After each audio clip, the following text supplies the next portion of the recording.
Hello everyone and welcome back to another video of the AutoCAD full course 2019, and in this video we're gonna learn how to use the 3D polyline right here and the difference between 3D polyline and the normal polyline, in addition to how to hatch both of them. Now, as usual, there are several ways to access this command, so by clicking on draw on the home palette on the ribbon, or just by going to view, or just by typing it on the screen as we learned in the last videos. If you haven't watched my videos yet, I recommend you just to go back and watch them in a series. Now I'm going to click on the icon of the 3D polyline. It simply is going to ask you to specify the start point. Now the idea of a 3D polyline is simply allows you to draw a 3D polyline or a normal polyline on the Z direction.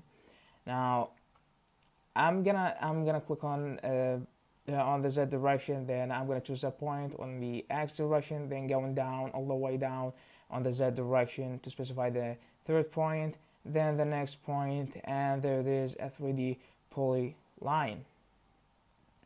Now as you see, if I use the normal polyline and do whatever shape, you can spot the difference between them, because the 3D polyline stands as 3D and the normal polyline as 2D on the plane. Now when it comes to hatching, you can hatch easily the 2D polyline because it's on the plane, but it will be hard to hatch a 3D polyline because it's not on the specific plane. Now if you click on hatching command, then choosing the object on the plane, you can hatch a simple, but this is not the case with the 3D polyline. If you choose the 3D polyline, you can't hatch it, and the way to hatch this polyline, you can simply go to the UCS, then drag it to the corner of that polyline. Then by specifying the X axis and the Y axis, you can simply flip the plane and modify it to this polyline, just like that.